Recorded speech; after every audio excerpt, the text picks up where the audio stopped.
Selamat datang di channel Roman Kehidupan, channel yang menceritakan novel dengan judul Kaya Dalam Semalam.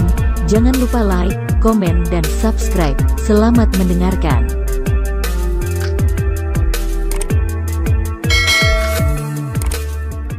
Bab 551. Keluarga nomor 1 di kota Jiangcheng. Yun Beibei pastinya berharap bahwa mereka berdua tidak bertengkar. Tetapi sepertinya mereka berdua juga tidak mau mengalah. Bagaimanapun, dia memiliki kesan yang baik terhadap Qin Lang dan juga tidak berlebihan untuk menyebutnya sebagai penyelamat. Hei, kamu juga cukup keras kepala. He Yaksin mengacungkan jempol pada Qin Lang, tetapi kesan menghina di wajahnya menjadi semakin jelas. Aku ingin melihat betapa keras kepalanya kamu selanjutnya. Di saat di mana keduanya saling berhadapan, ada beberapa mobil mewah yang melaju kemari dan ada beberapa pria dan wanita yang berpakaian bagus turun dari mobil. Bao-san, He Yaksin berlari dan masuk ke dalam pelukan pria yang paling depan itu. Pria itu memiliki gaya rambut bascut dan juga memiliki sebuah gambar di jambang kiri, yang tampaknya bukan orang baik. Yun Beibei juga melangkah maju untuk menyapa para pria dan wanita itu sambil berjabat tangan, yang tampaknya sangat bagus. Kemudian, He Yaksin bersandar di pelukan pria yang berambut bascut itu dan berbisik di telinga pria itu. Pria yang rambutnya dikepang itu mendengarnya sambil mengangguk. Kemudian dia menatap Qin Lang dengan pandangan yang lebih tajam, namun, dia juga tidak bergegas kemari untuk mencari masalah. Setelah memasukkan Yun Beibei dan He Yaksin ke dalam mobil, dia menginjak pedal gas dan melaju pergi. Bao-san, kalian berdua jangan sembarang, bagaimanapun, Qin Lang juga pernah menyelamatkanku, kalian tidak boleh menyakitinya. Yun Beibei baru saja mendengar keluhan dari sahabatnya dan mengkhawatirkan Qin Lang akan dikerjai oleh mereka. Kemudian dia buru-buru menasihati mereka, berilah aku sedikit muka. Tenang saja, Beibei, aku melihat mukamu dan tidak akan menghancurkannya. Suara Bao-san membawa sedikit kesan kejam. Tetapi dia telah membuat Yaksin begitu marah. Apalagi juga mengutuknya, pastinya aku harus memberinya sedikit pelajaran. Benar, harus memberinya sedikit penderitaan. Jika tidak, dia tidak tahu siapa yang lebih hebat di sini. He Yaksin juga menyambung topik pembicaraan. Selain itu, Beibei, kamu juga telah berusaha yang terbaik, dialah yang mengikuti perintah, bahkan juga menolak untuk meminta maaf padaku. Oleh karena itu, kamu tidak perlu membelanya lagi. He Yaksin melirik ke belakang dari kaca spion dan melihat Qin Lang yang berdiri sendirian di sana, kemudian kesan arogansi muncul di wajahnya yang cantik. Sobat, tamatlah sudah kamu. Yun Beibei tampaknya khawatir, apa yang ingin kalian lakukan padanya? Tidak apa-apa, aku telah menyapa saudaraku, Bao-san berkata, semua sopir taksi di stasiun MRT sini tidak akan menjemputnya, bahkan layanan taksi online juga akan menolak pesanan dari orang itu. Jika dia ingin meninggalkan stasiun Met hari ini, naiklah mobil bersama orang lain untuk pergi. Setelah mendengar kata-kata itu, He Yaksin tertawa puas. Dia berpikir, tidak ada satupun mobil yang bersedia untuk menjemput orang itu di stasiun MRT yang luas ini. Betapa cemasnya si Qin Lang itu. Yun Beibei tampaknya tak berdaya dan hendak ingin mengatakan sesuatu, tetapi pada akhirnya dia terdiam. Qin Lang memang baik, hanya saja dia keras kepala dan harus dipukuli oleh masyarakat. Keluar dari stasiun MRT adalah pelajaran yang baik untuk Qin Lang. Tidak usah peduli padanya lagi, ayo kita pergi makan. Bao-san mengendarai mobil dengan santai dan ada kesan kejam yang melintas di matanya. Bagaimana mungkin dia membiarkan Qin Lang berjalan keluar dari stasiun MRT? Dia jelas memanggil beberapa orang untuk memukul Qin Lang. Dia ingin membiarkan Qin Lang merangkak keluar dari stasiun MRT. Hampir pada saat yang bersamaan, ada sebuah mobil van yang berhenti di depan Qin Lang. Pintu mobil terbuka dan muncul 4 atau 5 gangster yang merokok sambil mendekati Qin Lang. Mereka memegang pipa baja yang dibungkus dengan kertas koran di tangan mereka. Qin Lang telah merasakan kesan permusuhan, lalu dia menyipitkan matanya untuk menatap lawannya. Apa yang ingin kalian lakukan? Sobat, kamu telah menyinggung seseorang yang seharusnya tidak boleh disinggung. Bekerja samalah dengan patuh. Kami akan mematahkan satu kakimu. Seorang gangster yang berkepala botak itu menyemburkan asap rokoknya. Jika tidak patuh, dua kaki. Mereka menyeringai sambil mendekati. Kinlan 9, Gah. Saat ini, ada sebuah mobil Rolls-Royce yang melaju kemari dan berhenti di samping Kinlang tanpa suara. Pintu mobil terbuka dan seorang pria tua berambut perak yang energik turun dari mobil. Master Qin, aku adalah Lian Ronghua, maaf. Lian Ronghua membungkukkan tubuhnya hingga 90 derajat, maafkan aku. Yang datang terlambat, keluarga Lian. Beberapa gangster tercengang sesaat dan pipa baja di tangan mereka tidak bisa dipegang dengan kuat, kemudian jatuh ke tanah sampai berbunyi. Pengurus Lian itu telah melihat Sangou dan lainnya, tetapi dia tidak mengucapkan sepatah kata pun kepada mereka, hanya saja melirik mereka dengan acuh tak acuh. Namun, lirikan ini membuat San Gou dan lainnya merasa dingin di seluruh tubuhnya. Mereka semua tahu bahwa jika mereka menyinggung keluarga Lian, keluarga nomor satu di kota Jiangcheng, maka tamatlah sudah mereka, tamatlah sudah. Memang benar bahwa setelah pengurus Lian menyambut Kinlang masuk ke dalam mobil dan pergi, ada sebuah mobil hitam yang melaju kemari dan membawa mereka pergi. Kinlang tidak begitu memikirkan nasib dari San Gou dan lainnya. Dia bahkan lebih memikirkan tentang situasi dari pasien sekarang. Pengurus Lian, katakanlah, bagaimana dengan situasi pasien? Oh, Master Qin, orang yang sakit adalah nona kedua dari keluarga Lian kami. Namanya adalah Lian Tianhe. Dia telah pergi ke satu tempat baru-baru ini dan melewati suatu daerah pada suatu harinya. Tiba-tiba, tidak tahu siapa yang melemparkan sebuah botol dan gas beracun di dalamnya telah meledak keluar. Saat itu, nona kedua merasa sangat tidak nyaman dan sakit setelah kembali. Hingga hari ini, kondisinya masih belum membaik. Kami telah mencari banyak dokter yang terbaik dari rumah sakit, tetapi kondisinya masih belum sembuh.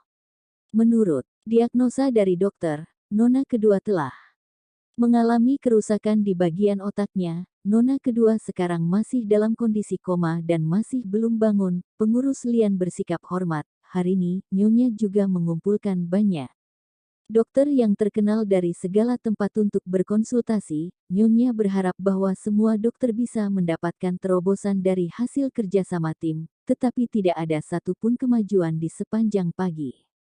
Sekarang hanya bisa berharap Master Qin untuk bertindak. Ketika pengurus Lian melihat Kinlang, dia juga terkejut. Dia tidak bisa percaya bahwa Kinlang memiliki keterampilan medis yang luar biasa, tetapi ketika memikirkan neneklah begitu yakin, dia harus percaya padanya ketika mendengar bahwa hari ini masih ada konsultasi dari dokter yang terkenal dari segala tempat. Kinlang tidak merasa marah ataupun tidak senang. Bagi keluarga Lian, mereka tidak akan menyerah pada secerca harapan. Ketika Kinlang berkonsentrasi pada pemikirannya, pengurus Lian berkata, Master Qin, ini adalah museum sejarah kota Jiangcheng. Ini adalah menara Xianhe yang terkenal, di mana ada banyak orang yang mengunjungi. Ini adalah jalan komersial kota Jiangcheng. Di sepanjang perjalanan, pengurus Lian melihat bahwa Kinlang menikmati pemandangan di sepanjang jalan. Kemudian dia tersenyum dan memberikan perkenalan secara singkat kepada Kinlang. Kinlang menyipitkan matanya dan melihat kota yang bersejarah ini. Kota Jiangcheng adalah kota pelabuhan dengan warisan yang kaya, sehingga bangunan tua yang indah dapat dilihat di mana-mana. Tetapi juga karena terlalu banyak bangunan tua, kota Jiangcheng tidak dapat dihancurkan seperti kota lain. Mereka lebih memilih kembali satu daerah yang ditujukan sebagai fokus pembangunan. Kinlang melihat area baru kota Jiangcheng yang penuh semangat dan tatapannya tertuju pada puluhan bangunan yang sedang dibangun, di mana ada sebidang besar tanah yang tidak digunakan. Tanahnya ditumbuhi rumput liar dan sama sekali tidak ada tanda pembangunan. Kemudian Kinlang bertanya dengan penasaran, tempat apakah itu? Apakah lokasi yang strategis itu begitu sepi? Pengurus Lian melihatnya dan kemudian tertawa. Ini awalnya hutan belantara dan ini adalah tanah yang dibeli oleh keluarga Lian pada lebih dari 20 tahun yang lalu. Lebih dari 20 tahun yang lalu, tempat ini hampir sepi. Jangankan area bisnis MRT, bahkan tidak ada banyak rumah di sini. Di sini kebanyakan hanya ada pertanian dan hutan buah. Dulunya, nona kedua Lian sangat menyukai bunga dan rumput liar di sini, sehingga keluarga Lian membeli tanah ini semua dan memberikannya sebagai hadiah ulang tahun untuk putrinya. Tanah ini sekitar 100 hektar. Saat itu, harganya 20 yuan per meter persegi, totalnya juga hampir 1 juta yuan, sekarang sudah tidak tahu naik berapa kali lipat, apalagi sekarang telah dijadikan sebagai area baru dan pusat kota di masa depan. Harga dari tanah ini akan semakin tinggi, hanya saja hak milik atas sebidang tanah ini sedikit rumit. Keluarga Meng ingin membeli sebidang tanah dengan harga 5 miliar yuan, tetapi hak propertinya tidak ada di grup Lian, sehingga kami tidak bisa memperdagangkannya secara legal. Keluarga Meng. Keluarga Meng yang mana? Qin Lang tiba-tiba menjadi tertarik. Keluarga Meng dari Yanjing, Meng Qingyu, apakah Master mengenalinya? Oh, ternyata dia, Qin Lang. Mengalihkan pandangannya dan berpikir bahwa Meng Qingyu itu membuatnya cukup besar. Bab 552. Merebut kesempatan medis bersama. 15 menit kemudian, mobil Cadillac masuk ke dalam halaman rumah keluarga Lian. Meskipun tidak semegah halaman rumah keluarga Zhong, tetapi pemandangan ini hanya bisa ditemukan di rumah orang kaya, bebatuan dan danau, serta halaman yang dirancang dengan apik. Meskipun berada di musim dingin yang parah ini, tetapi pemandangannya masih terlihat indah. Setelah mobil Cadillac ini berputar sesaat di dalam halaman, mobil ini baru saja berhenti. Pengurus Lian turun dari mobil, lalu dia membuka pintu untuk Qin Lang dan menyapa dengan hormat. Master Qin, silakan. Pria yang sudah tua ini malah bersikap sangat sopan kepada Qin Lang. Qin Lang mengangguk. Lalu dia turun dari mobil dan mengikuti pengurus Lian masuk ke dalam aula rumah. Luka di bagian punggung ini sedikit parah.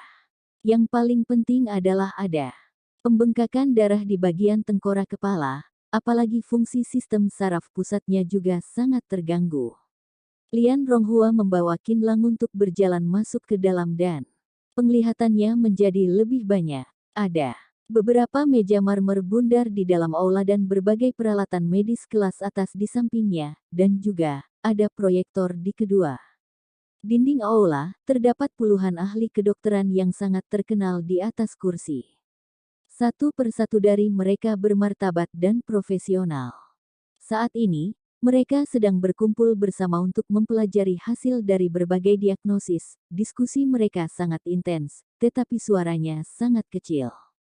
Ekspresi mereka terlihat serius dan juga membawa kesan cemas. Jelas bahwa mereka sangat mengkhawatirkan kondisi pasien. Di sekitar aula, ada lebih dari belasan pria dan wanita yang tampaknya seperti pelayan dan pengawal. Mereka berdiri diam dan menyediakan berbagai kebutuhan untuk para dokter di tempat. Qin Lang juga menemukan bahwa ada seorang wanita muda berusia 20-an tahun di dalam kerumunan, dengan penampilannya yang cantik dan membawa kesan unggul di wajahnya. Kemunculan Lian Ronghua dan Qin Lang hanya menarik perhatian dari semua orang. Kemudian semua orang buru-buru menundukkan kepalanya untuk mempelajari informasi di tangan mereka. Tidak diragukan lagi bahwa pikiran mereka semua tertuju pada pasien. Semuanya, maaf telah merepotkan kalian. Tepat ketika Lian Ronghua hendak membawa Qin Lang ke atas, ada beberapa pria dan wanita yang berjalan turun di tangga spiral. Wanita yang paling depan berusia 40-an tahun dan mengenakan pakaian hijau. Sosok tubuhnya sangat pas, dan membawa sedikit postur ringan. Penampilannya yang terlihat biasa dan damai karena masa mudanya yang terlewati. Tidak ada yang istimewa dan hanya ada kedamaian. Dia seperti air di dalam sumur yang kedalamannya tak terduga, di mana tidak ada ombak, tetapi malah membuat orang tidak bisa melihat kedalamannya. Kedamaian itu bukanlah sengaja untuk dibuat-buat, melainkan hasil dari ujian hidupnya selama bertahun-tahun. Auranya yang demikian membuat Qin Lang merasa sangat murah hati. Nyonya, ketika melihat wanita yang berpakaian hijau itu muncul, para dokter berdiri dan menyapanya dengan hormat. Jelas bahwa dia adalah Nyonya yang dipanggil oleh pengurus rumah tangga, namanya adalah Si Fang Fei. Dia adalah wanita yang berusia 40-an tahun, tetapi penampilannya seperti berusia 30 tahun, yang menunjukkan bahwa perawatannya memang dilakukan dengan baik. Qin Lang tidak menyangka bahwa latar belakang dari Nenek La begitu baik. Dia selalu mengira bahwa Nenek La tidak memiliki latar belakang keluarga.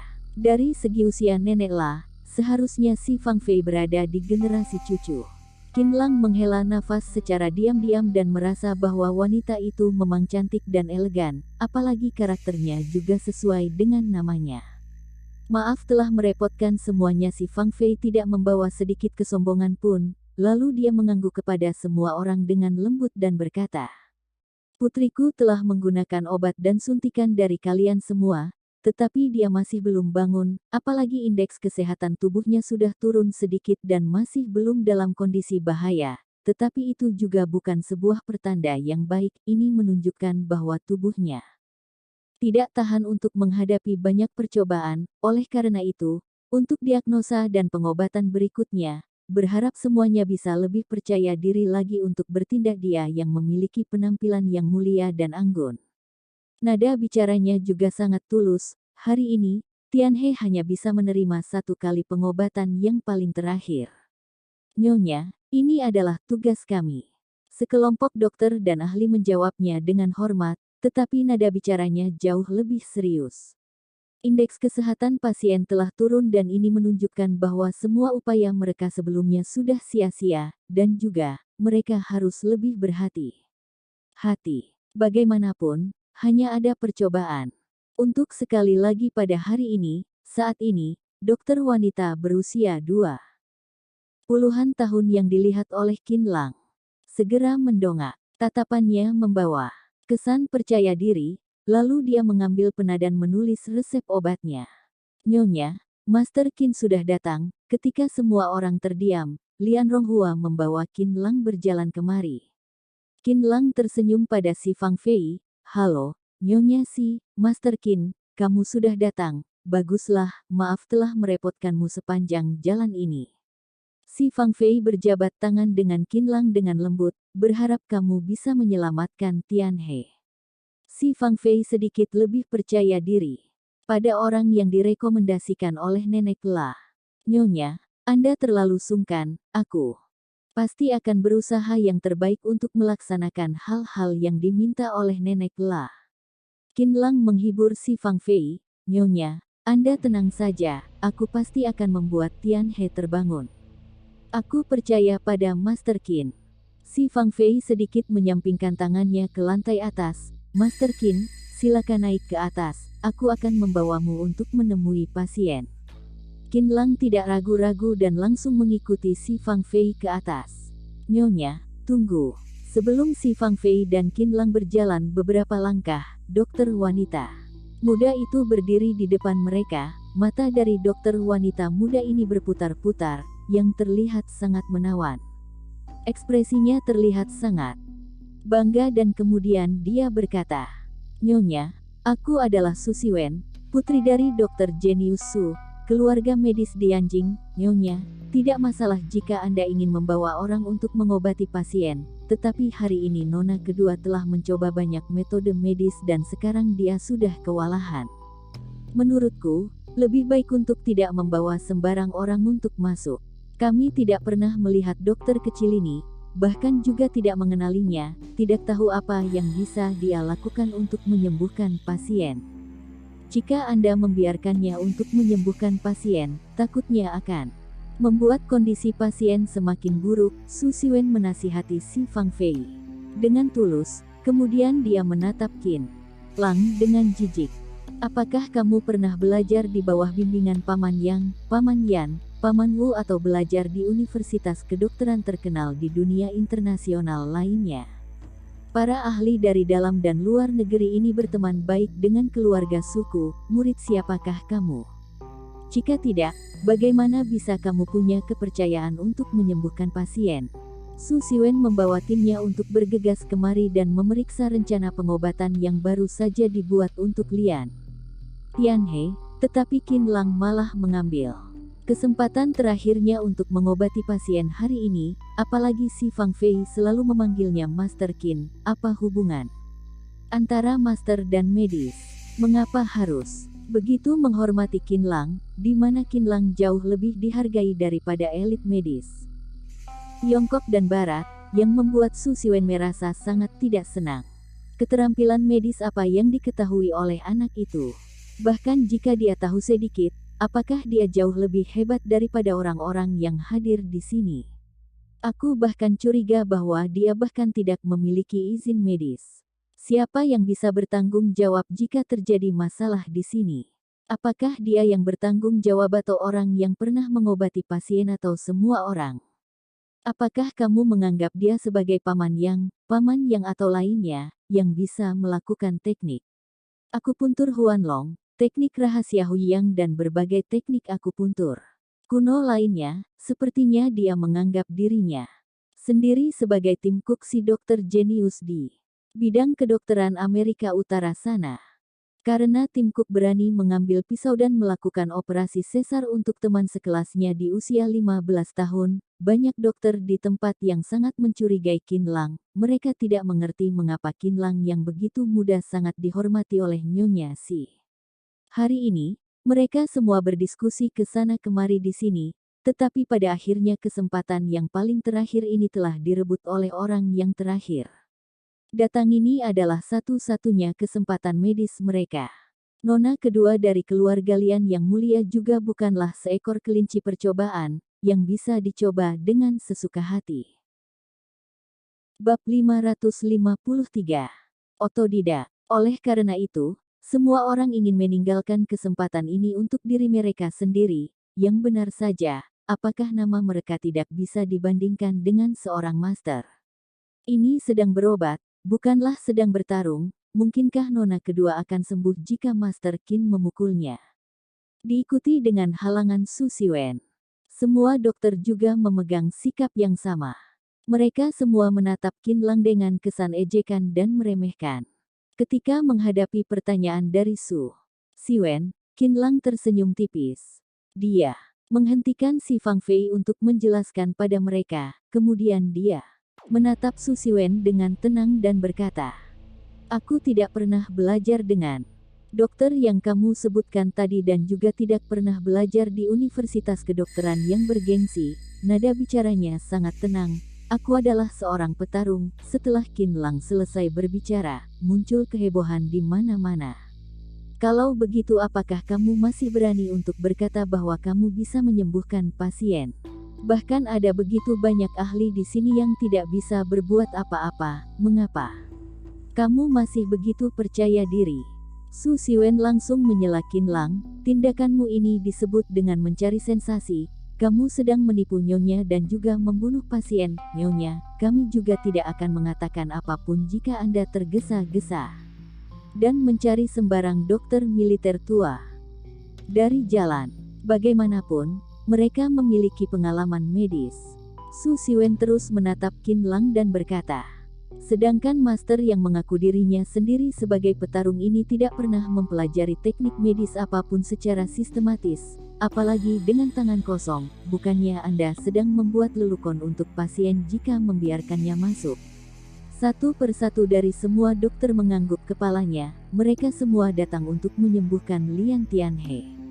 Mereka tidak hanya membawa cukup tenaga, tetapi juga membawa peralatan medis, bahkan darah pun dibawa dalam kondisi beku, seolah-olah memindahkan ruang medis. Namun, Qin Lang sama sekali datang dengan tangan kosong dan sama sekali tidak bisa meyakinkan siapapun. Orang-orang menatap Qin Lang dan kesan jijik dan menghina dan merasa bahwa Qin Lang terlalu meninggi-ninggikan kemampuannya sendiri. Si Fang Fei dan Lian Ronghua sedikit mengernyit dan tidak menyangka bahwa Suxiwen dan lainnya bisa menghentikan Qinlang. Qinlang tertawa, apakah orang yang pernah belajar dari dokter yang terkenal ataupun belajar di universitas kedokteran tidak bisa menyembuhkan pasien? Tentu saja bisa, tetapi itu dalam prasyarat bahwa kamu adalah dokter jenius. Jika kamu merasa bahwa dirimu sendiri jenius, tunjukkanlah sedikit kemampuan. Su Xiwen menatap Qinlang dengan provokatif. Jika kamu tidak bisa menunjukkannya, jangan menipu nyonya. Dan jangan mengganggu kami yang sedang menyembuhkan pasien. Kami telah mengeluarkan resep pengobatan yang terbaik dan juga rencana pengobatan. Pastinya akan menyembuhkan pasien. Su Xiwen menunjuk ke rencana dari semua orang di atas meja. Perlukah kami menunjukkannya padamu? Dia berpikir bahwa tidak tahu siapakah yang memperkenalkan Qinlang dari belakang dan berencana memanfaatkannya untuk menunjukkan kehebatan dirinya sendiri dan timnya. Menunjukkannya. Tidak perlu lagi. Qinlang awalnya tidak ingin peduli pada Su Xiwen, tetapi setelah diprovokasi berulang kali, Qinlang juga menjadi emosional. Jika tebakanku tidak salah, resep kalian termasuk seksiang, jamur bambu, bubuk tanduk antelope, tanduk rusa, ginseng, sudi, sanyao dan berbagai jenis obat herbal lainnya. Khasiatnya adalah menyehatkan fungsi ginjal, memperkuat fungsi limpa dan meningkatkan fungsi otak. Tatapan Qinlang menjadi tajam. Fungsi utamanya meningkatkan 5 jenis kondisi stunting dan sindrom ensefalopati hipoksik iskemik. Bagaimana bisa kamu tahu dengan resep obat kami? Setelah mendengar kata-kata ini, ekspresi di wajah Su Xiwen tiba-tiba berubah drastis. Dia menatap Qinlang dengan heran. Dan tidak mengerti mengapa Qinlang tahu dengan resepnya sendiri. Dia ingin mengatakan bahwa Qinlang mengintip, tetapi Qinlang baru saja tiba di aula, bahkan juga tidak mendekati meja. Aku tidak hanya mengetahui resep obat kalian saja, tetapi aku juga dapat menilai bahwa rencana pengobatan kalian akan dilakukan dalam 3 tahap. Qinlang melangkah maju ke depan dan terus menatap Su Xiwen. Tahap pertama mengutamakan peningkatan fungsi otak, sekaligus menjaga dan memastikan bahwa sistem saraf di otak pasien tetap normal dan sehat. Tahap kedua mengutamakan penguatan fungsi lambung dan limpa, pelancaran fungsi organ hati, menjaga kelembaban otot dan semua anggota tubuh, untuk memastikan nutrisi yang cukup bagi tubuh pasien. Tahap ketiga mengutamakan keseimbangan fungsi organ hati untuk melancarkan fungsi meridian dan darah, mendorong perkembangan tubuh secara penuh, sehingga berbagai kondisi fisiologis pasien cenderung normal. Meskipun metodemu bagus, tetapi itu hanya menjaga nyawa secara normal. Apalagi juga tidak memiliki peluang yang besar untuk membuat pasien bangun. Nada bicara Qinlang menjadi konyol. Dengan kata lain, kamu hanya saja ingin membiarkan seorang pasien vegetatif untuk sedikit lebih kuat, bukan untuk membuatnya bangun. Ekspresi wajah Su Xiwen yang cantik menjadi pucat, lalu dia berpegang teguh pada rencana pengobatannya sendiri. Tidak mungkin, ini tidak mungkin. Bagaimana mungkin kamu bisa menebaknya seperti ini? Beberapa rekannya juga menjadi tegang. Mulut mereka terbuka beberapa kali, seolah-olah ingin mengatakan sesuatu. Tetapi pada akhirnya mereka tidak bersuara. Aku akan memberitahumu satu hal lagi. Qinlang menatap Su Xiwen dan berkata, resepmu ini bahkan tidak bisa mencapai efek untuk memperkuat tubuh ini. Hanyalah bantuan sehari-hari, juga tidak akan ada masalah jika meminumnya. Tetapi pasien sedang dalam kondisi kritis sekarang dan tidak ada bedanya dengan obat palsu jika kamu memberinya obat ini. Ini sama sekali sedang merusak. Wajah Su Xiwen yang cantik langsung memerah dan hendak ingin membantahnya, tetapi dia merasa sangat malu. Kalian sudah belajar di bidang kedokteran begitu lama, tetapi kalian sama sekali tidak mengerti maksud dari rendah hati, malah mencurigai orang lain. Kemampuan yang kalian inginkan dariku. Qinlang tidak berhenti dan melirik semua orang di sekelilingnya, lalu dia terus mempermalukan beberapa dokter yang melompat keluar. Apakah kalian ingin aku berkata bahwa paman, kamu tidak bisa minum obat sakit perut setiap malam, atau berkata bahwa adik, penyakit spina bifida membuatmu kesakitan untuk duduk seperti ditusuk oleh jarum. Atau menunjuk bahwa paman ini menderita penyakit Parkinson dan alasan paman ini yang mudah berkeringat karena pernah tenggelam di dalam air, sehingga menderita penyakit ini bukan. Atau jari tangan Qin Lang menyentuh dagu Su Siwen yang halus. Beritahu semua orang bahwa alasan Nona Su yang emosional karena androfobia. Semua orang terdiam, setelah mempermalukan mereka. Semua, Qin Lang meninggalkan aula dan naik ke lantai atas. Dia mengikuti Si Fang Fei dan lainnya menuju kamar Lian Tianhe, meskipun Su Siwen dan beberapa dokter lainnya merasa malu dan marah. Tetapi mereka juga merasa penasaran dan ikut naik ke atas.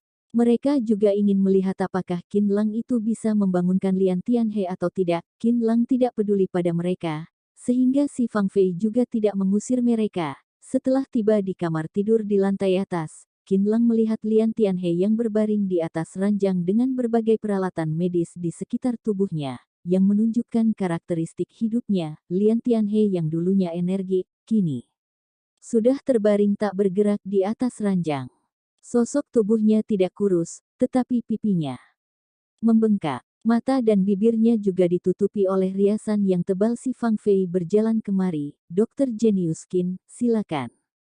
Si Fang Fei telah mengubah panggilan untuk Qin Lang. Jelas bahwa dia merasa sangat puas terhadap pertunjukan Qin Lang tadinya. Qin Lang mengangguk dan melangkah maju untuk memeriksa denyut nadi Lian Tianhe. Tak lama kemudian, Qin Lang menemukan bahwa kondisi luka Lian Tianhe sangat parah. Selain luka di tubuhnya, hal yang paling merepotkan adalah kerusakan sistem saraf pusat. Lian Tianhe masih bisa bertahan hingga sekarang.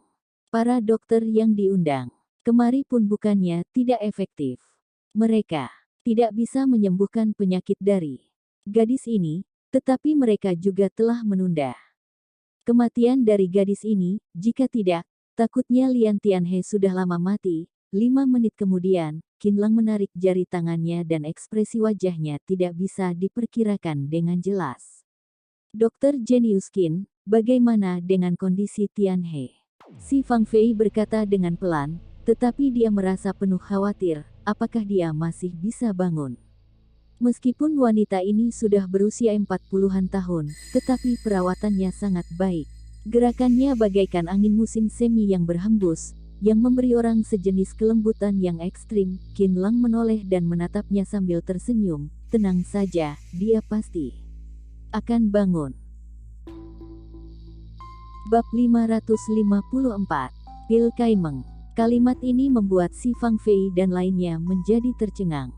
Sungguh, Si Fang Fei menunjukkan ekspresinya yang gembira. Setelah berhari-hari mencari pengobatan dengan berbagai cara, sebenarnya keluarga Lian tidak begitu berharap. Mereka hanya saja melakukan pekerjaannya, sambil mematuhi takdir dari Tuhan. Qin Lang mengangguk dengan yakin, aku tidak mengucapkan kata-kata yang berlebihan. Aku memiliki hubungan yang akrab dengan nenek kalian, pastinya tidak akan mengecewakannya. Sosok tubuh Si Fang Fei yang menawan menjadi gemetar. Bagus, bagus. Berkah dari Heer, berkahnya ini. Ketika Si Fang Fei berkata demikian, dokter lainnya merasa tidak terlalu senang, terutama Su Siwen dan beberapa dokter lainnya. Mereka semua mengernyit dan merasa sangat tidak percaya pada pernyataan Qin Lang. Harus tahu bahwa nona kedua dari keluarga Lian sudah berbaring di atas ranjang dalam waktu yang lama. Hampir semua ahli medis dari dalam dan luar negeri yang disebutkan oleh Su Siwen telah datang ke sini. Selain ayahnya Su Siwen yang tidak bisa datang dan mengirim Su Siwen kemari, para ahli di bidang ini semua telah bekerja sangat keras untuk menyembuhkan Lian Tianhe, tetapi sepertinya tidak ada efek langsung. Jika Qin Lang berkata demikian, apakah dia jauh lebih hebat dari para dokter ini? Apakah kamu tidak berdiskusi dengan kami, Master Qin? Apalagi kamu bilang bahwa dia akan bangun hari ini membuat orang sulit untuk percaya. Jangan berbicara besar, agar tidak mempermalukan dirimu sendiri. Saat itu, Qin Lang tidak hanya mengekspos resep obat Su Siwen, tetapi juga mengekspos privasinya di depan umum, bahwa dia memiliki kelainan androfobia, sehingga Su Siwen sangat membenci Qin Lang. Beberapa dokter juga ikut mengangguk dan berharap Qin Lang bisa gagal. Ketika melihat tatapan Qin Lang yang percaya diri, semua orang sedang menunggunya untuk melihat bagaimana cara dia menyembuhkannya dan mata mereka tidak pernah berkedip. Tuan Qin, kamu bilang bahwa kamu bisa menyembuhkannya, tetapi tidak tahu rencana pengobatan apa yang kamu miliki. Kami semua masih belum tahu apakah kamu adalah dokter Tiongkok atau Barat dan peralatan medis manakah yang akan kamu gunakan. Ketika Su Siwen melihat Qin Lang datang dengan tangan kosong, dia berkata demikian sambil mencibirnya. Memang benar bahwa Qin Lang sama sekali tidak membawa apapun, bahkan kedua tangannya dimasukkan ke dalam saku celananya, yang tampaknya seperti pemalas, setidaknya harus menggunakan jarum perak bukan? Apakah Anda ingin memberitahuku bahwa cukup untuk memijatnya saja? Nona Lian telah mengalami keracunan yang menyerang sistem otak. Su Siwen tampaknya meremehkannya, jika bukan karena Qin Lang yang menunjukkannya beberapa cara tadinya. Para dokter ingin mengusir Qin Lang keluar dari sini. Tidak perlu, aku tidak perlu menggunakan peralatan apapun, ini bukanlah penyakit serius, hanya butuh segelas air hangat. Kata Qin Lang dengan acuh tak acuh, yang membuat Su Siwen hampir marah. Oke, aku akan melihat bagaimana cara kamu menyembuhkannya dengan air hangat. Su Siwen mengangkat lengannya yang lembut, sambil menyaksikan pertunjukan Qin Lang dengan marah. Si Fang Fei juga tidak berani bersikap lalai, kemudian dia menoleh dan memberi isyarat. Lian Ronghua secara pribadi membawa segelas air hangat yang pas. Qin Lang sedikit tersenyum dan berkata di dalam hatinya bahwa sebenarnya juga tidak perlu segelas air hangat, tetapi agar khasiat obatnya bekerja dengan baik, dia baru membutuhkan air hangat.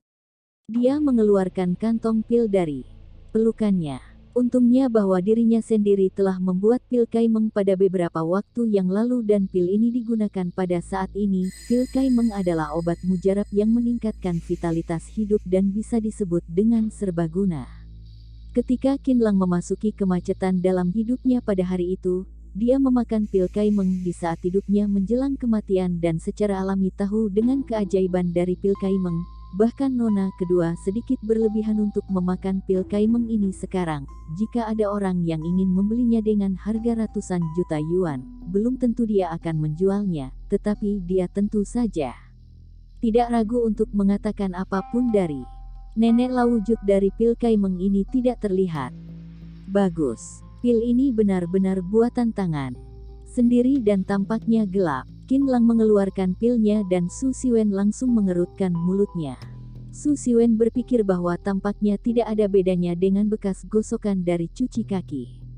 Qin Lang perlahan bergerak dan membuka mulut Lian Tianhe yang hitam, kemudian dia menekan pil Kaimeng itu dengan pelan dan menyuapnya dengan air hangat untuk menelannya. Kemudian, Qin Lang bertepuk tangan dan berdiri di satu sisi sambil memunggungi tangannya. Apakah pengobatannya sudah selesai? Suasana di tempat sangat membosankan dan semua orang menatap Lian Tianhe dengan mata terbelalak, sekaligus melihat apakah Qin Lang bisa melahirkan sebuah keajaiban atau tidak. Tentu saja, 90% dari semua orang tidak mempercayainya. Mereka semua tampaknya menghina. Si Fang Fei menggunakan tasbih dan mengucapkan kata-kata untuk berdoa kepada Tuhan. 1 menit, 2 menit, 3 menit, 4 menit. Banyak orang di dalam kamar itu sedang menunggu untuk melihat lelucon, tetapi mata mereka segera menjadi tegang. Seiring berlalunya waktu, dalam waktu beberapa menit, wajah Lian Tianhe yang membengkak perlahan mereda, seperti air laut yang surut. Bibir dan rongga matanya yang hitam juga perlahan menghilang. Mulut, mata, telinga dan hidungnya perlahan mengeluarkan cairan hitam. Matanya yang tertutup erat menjadi semakin longgar. Kemudian, Lian Tianhe tiba-tiba mengeluarkan suara jeritan yang menyakitkan. Dia terbatuk dan membuka matanya. Sudah bangun. Saat ini, semua orang di tempat menjadi tercengang. Si Fang Fei juga kehilangan kendali dan bergegas ke depan dengan gembira. Dia ingin memeluk putrinya, tetapi juga khawatir bahwa dirinya sendiri akan melukainya. Sehingga pada akhirnya dia memeluk Qin Lang. Dokter Jenius Qin, terima kasih banyak. Terima kasih banyak padamu, kamu adalah dermawan besar bagi keluarga Lian dan aku akan selalu mengingat kebaikan ini selama sisa hidupku. Si Fang Fei merasa sangat berterima kasih. Qin Lang tertawa dan berkata, tidak apa-apa, Nyonya tidak perlu begitu sungkan. Lian Tianhe sudah baik-baik saja, tetapi dia harus istirahat selama setengah tahun dan aku akan memberimu resep obat untuk Lian Tianhe. Bagi Qin Lang, resep obat herbal itu hanyalah sepele. Suara si Fang Fei menjadi lembut. Terima kasih, Dokter Jenius Qin, tidak mungkin, ini tidak mungkin, ini tidak ilmiah. Seluruh tubuh Su Siwen menjadi kaku, sistem saraf Lian Tianhe hampir mendekati kondisi vegetatif. Tidak peduli, bagaimana menyembuhkannya, juga membutuhkan suatu proses, mulai dari 3 atau 5 bulan sampai seumur hidup, namun, Qin Lang hanya mengandalkan sebuah pil untuk membangunkan Lian Tianhe, yang hampir saja menumbangkan pemahaman Su Siwen tentang medis. Para dokter lainnya juga menatap Qin Lang seperti monster. Mereka semua sudah berusaha begitu lama, tetapi sama sekali tidak ada efek, sedangkan Qin Lang hanya bertindak secara sembarang dan langsung menyelamatkannya sampai bangun. Sungguh sulit untuk membuat orang percaya padanya, lebih dari belasan dokter merasa kagum padanya. Ini jelas merupakan pengobatan yang mengobati gejalanya, bukan akar penyebabnya. Su Siwen masih tidak percaya bahwa Qin Lang telah menyembuhkan Lian Tianhe. Dia selalu merasa bahwa tidak sesederhana itu. Itu hanyalah sebuah pil, apalagi ukuran dari pil ini seperti peluru, bagaimana bisa memiliki efek yang begitu besar. Aku rasa pil itu bukanlah dibuat oleh pabrik biasa dan pastinya tidak memenuhi standar nasional. Seharusnya itu adalah sejenis stimulan jantung. Jika memberi obat sejenis stimulan jantung untuk pasien, itu sama dengan memaksa kesadaran pasien dan memusatkan seluruh vitalitas pasien saat ini. Setelah efek dari obatnya berlalu, kondisi pasien pasti akan memburuk, karena semua vitalitas tubuhnya sudah terpakai habis. Su Siwen mengingatkan si Fang Fei, Nyonya, ini sama dengan menyelesaikan masalah tanpa memikirkan konsekuensinya. Bab 555. Tim Cook sangat mengaguminya ekspresi wajah si Fang Fei tiba-tiba menjadi dingin. Dia berpikir bahwa mengapa Su Siwen ini selalu mengucapkan kata-kata yang frustrasi itu. Qin Lang malah tidak panik. Dia benar-benar yakin pada khasiat dari pil Kaimeng ini, karena dirinya sendiri pernah merasakannya. Pil ini adalah rahasia yang tidak diturunkan dan keajaibannya dapat membangkitkan kembali pertumbuhan vitalitas. Ini melampaui keberadaan dari obat-obatan biasa. Bagaimana mungkin Su Siwen bisa mengerti dengan hal ini? Nyonya, sekarang Anda bisa melakukan pemeriksaan secara menyeluruh terhadap tubuh Nona Lian dan sekaligus melihat apakah berbagai indikator fisiknya normal atau tidak. Jika normal, maka Nona Lian pada dasarnya sudah lepas dari bahaya dan sudah bisa bangun. Si Fang Fei mengangguk dan melambaikan tangannya yang cantik. Beberapa dokter bergegas maju dengan berbagai peralatan medis untuk melakukan pemeriksaan yang ketat terhadap Lian Tianhe. Beberapa saat kemudian, hasil pemeriksaannya sudah keluar, bahwa semua kondisi tubuh Nona kedua Lian normal, tidak hanya normal saja, tetapi juga dapat dikatakan sangat normal, yang setara dengan indikator fisik seorang olahragawan. Semua orang terdiam. Su Siwen mengepalkan tinjunya dengan erat. Dia masih tidak mempercayainya. Bagaimana mungkin ini? Bagaimana mungkin? Sejumlah dokter sudah berusaha dengan susah payah, tetapi mereka semua tidak bisa menyembuhkannya, sedangkan orang itu hanya menyembuhkannya dengan satu pil. Ini benar-benar obat ajaib. Lian Tianhe, Lian Tianhe. Saat ini, ada lebih dari belasan orang asing di luar pintu dan tim Cook yang berambut pirang bergegas masuk dengan cemas. Minggir, minggir, aku ingin menyelamatkan Lian Tianhe. Tim Cook bergegas kemari dengan cemas, jelas bahwa dia sangat mengkhawatirkan kondisi pasien. Ketika melihat kedatangan ahli internasional yang terkenal, mata Su Siwen berbinar, kemudian dia buru-buru meraih Tim Cook dan berteriak. Tuan Tim Cook, Tuan Tim Cook, cepat periksa pasien sekarang. Baru saja ada seorang anak muda yang melakukan beberapa kali teknik Akupuntur terhadap Lian Tianhe dan Lian Tianhe langsung terbangun. Aku khawatir bahwa ini adalah pengobatan berlebihan untuk pasien. Peralatan medis di Tiongkok ini terlalu lemah dan tidak bisa memeriksa kondisinya. Kamu cepat meminta timmu untuk memeriksanya dengan peralatan medis yang canggih. Kepala Lian Tianhe pasti telah mengalami kerusakan. Su Siwen berharap Tim Cook bisa mempermalukan Qin Lang. Apakah dia bangun setelah makan obat? Setelah Tim Cook mendengar kata-kata ini, dia menjadi sangat marah. Apakah dia pikir bahwa dirinya sendiri adalah Tuhan?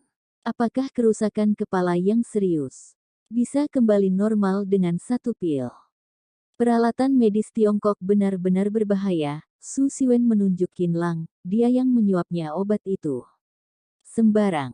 Ekspresi di wajah Tim Cook merosot dan tidak mengizinkan si Fang Fei untuk mengatakan apapun. Kemudian dia berkata dengan kasar, nyalakan peralatan medis dan periksa Lian Tianhe segera. Harus sangat cermat dan tidak boleh melewatkan masalah kecil apapun.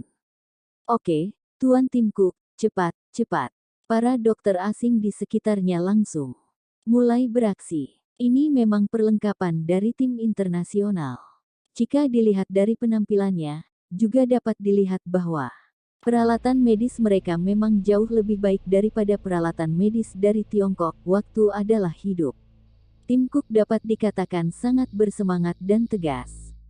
Dia sama sekali tidak bicara omong kosong dan langsung memeriksa Lian Tianhe. Tim Cook adalah seorang ahli medis yang terkenal di Amerika Utara. Dapat dikatakan bahwa keluarga Lian telah menghabiskan banyak modal untuk mempersilakan Tim Cook kemari. Setelah tiba di posisi Tim Cook, uang bukanlah yang terpenting, tetapi apakah kondisi pasiennya layak dipelajari atau tidak. Setelah mendengar gejala penyakit Lian Tianhe, Tim Cook bergegas membawa tim medisnya sendiri kemari dan berharap ada terobosan baru di bidang kedokteran. Tim Cook sudah tinggal di Tiongkok selama lebih dari setengah bulan. Dia menolak semua janji lainnya dan secara khusus melakukan penelitian terhadap Lian Tianhe. Sebenarnya, hingga hari ini, dia masih belum memiliki rencana pengobatan yang matang, hanya saja penyakit Lian Tianhe benar-benar tidak bisa ditunda lagi. Setelah sekian lama 20 menit, Tim Cook mengambil laporan dan melihatnya dengan cermat. Semakin dia melihatnya, dia merasa semakin aneh dan takut. Pada akhirnya, dia terkejut sampai kehilangan kendali, bahkan mulutnya juga tidak bisa tertutup rapat. Dari semua penyakit aneh dan lainnya yang tak terhitung jumlah, Tim Cook tidak pernah begitu kehilangan kendali terhadap perilakunya sendiri. What, oh my god. Tim Cook mengeluarkan serangkaian seruan. Bagaimana mungkin semua fisik dalam kondisi unggul. Indikator kesehatan otak juga dalam kondisi unggul. Tim Cook benar-benar tidak tahu apa yang harus dia katakan dan bibirnya bergetar. Ajaib, ini adalah ajaib. Aku akan melaporkan kasus ini ke organisasi kesehatan dunia sebagai target utama pada tahun ini dan mempersilakan mereka untuk melakukan studi lanjutan terhadap Nona Lian segera. Ini sungguh luar biasa. Tim Cook menari seperti anak kecil, dengan ekspresi yang sangat terkejut di wajahnya. Apakah tuan ini yang menyembuhkan Nona Lian? Siapakah dia? Tim Cook sangat bersemangat. Tuan Tim Cook, anak muda yang tampan inilah. Si Fang Fei menunjuk Qin Lang. Plop ketika melihat Qin Lang yang tenang, Tim Cook langsung berlutut dan berteriak. Guru, izinkan aku menyembah Anda sebagai guruku. Anda adalah guru pertama yang membuatku yakin di seluruh dunia ini. Aku sudah benar-benar yakin. Tim Cook berlutut di depan Qin Lang dan mengetuk kepalanya ke tanah. Ada apa ini? Adegan ini membuat semua orang yang hadir menjadi tercengang. Pikiran mereka menjadi kosong sesaat. Siapakah Tim Cook ini? Dia adalah ahli medis yang terkenal di dunia internasional. Dia adalah keberadaan yang dijunjung oleh dokter yang tak terhitung jumlahnya. Namun, sosok karakter yang demikian malah berlutut tanpa ragu-ragu setelah melihat Qin Lang. Apalagi dia juga tidak ragu-ragu untuk memanggil guru kepada Qin Lang. Semua orang merasa bahwa otak mereka sendiri tidak bisa digunakan sepenuhnya. Si Fang Fei juga sedikit terkejut dan kemudian ada sedikit apresiasi di wajahnya yang cantik. Tuan Tim Cook, harap tenang, apakah Anda sedikit terlalu bersemangat? Su Siwen tidak tahan untuk berteriak, namanya Qin Lang, dia bahkan bukan dokter, dia tidak pernah belajar dari dokter manapun dan juga tidak pernah belajar di universitas kedokteran yang terkenal. Dia sama sekali tidak memiliki pengetahuan dan latar belakang apapun. Mengapa kamu memanggilnya guru? Su Siwen melangkah maju untuk menopang Tim Cook, karena dia sama sekali tidak bisa menerima idolanya sendiri yang berlutut di depan Qin Lang di hadapan banyak orang. Tidak, silakan kamu pergi, aku adalah ahli medis dan aku punya alasan untuk berlutut. Dokter jenius ini pantas untukku menyembahnya, kalian tidak memahaminya. Tim Cook menyingkirkan Su Siwen. Dengan tidak sopan, mohon kepada Anda untuk mempertimbangkan permintaanku dan menerimaku sebagai murid Anda. Aku memahami tradisi Tiongkok, bahwa jika aku menyembah Anda sebagai guruku, Anda baru bisa menjawab kebingunganku di dunia medis ini. Aku pikir bahwa alasan Tuan Qin tidak belajar di Universitas Kedokteran adalah karena Anda sama sekali malas untuk mempelajarinya dan karena keterampilan medis Anda sudah berada di posisi yang tak terkalahkan di seluruh dunia. Untuk apa belajar keterampilan yang tak berguna itu? Aku percaya bahwa para ahli yang disebutkan oleh Nyonya itu tadinya, jika mereka melihat kondisi tubuh Nona Lian yang sekarang, mereka pasti akan sama denganku dan ingin memanggil Anda guru. Apa? Penilaian dari Tim Cook sedikit terlalu berlebihan bukan? Hanya sebuah pil obat saja, bagaimana bisa dia berlutut dan menyembah Qin Lang dengan begitu tulus? Namun, benar juga jika dipikir-pikir, karena pil obat itu telah menyelamatkan pasien vegetatif yang tidak dapat disembuhkan. Ini memang keajaiban di dunia medis. Pikiran dari semua orang bergemuruh dengan postur tubuh Tim Cook yang menyembah dengan tulus. Su Siwen benar-benar terkejut dan tidak bisa menggambarkan suasana hatinya yang sangat terkejut. Bagaimana bisa dia menerima kenyataan bahwa Tim Cook berlutut? Dirinya sendiri telah melewati banyak koneksi dan ingin masuk ke dalam tim-tim Cook untuk pelatihan lebih lanjut. Setelah berusaha keras, dia baru saja menjadi anak pinggiran secara paksa. Namun ketika dia mendapatkan sertifikat kelulusan, dia malah tidak bisa tidur sepanjang malam, apalagi juga sering memamerkan dirinya sendiri yang bergabung dengan tim-tim Cook. Jika tim Cook memintanya untuk berlutut dan menyembah Tim Cook sebagai guru, dia akan menyembahnya tanpa ragu-ragu sama sekali. Tetapi sosok karakter yang begitu terkenal ini malah berlutut tepat di bawah kaki Qin Lang saat ini dan sama sekali tidak memikirkan reputasinya sendiri yang besar. Kalau begitu apakah dirinya sendiri benar-benar telah meremehkan Qin Lang ini?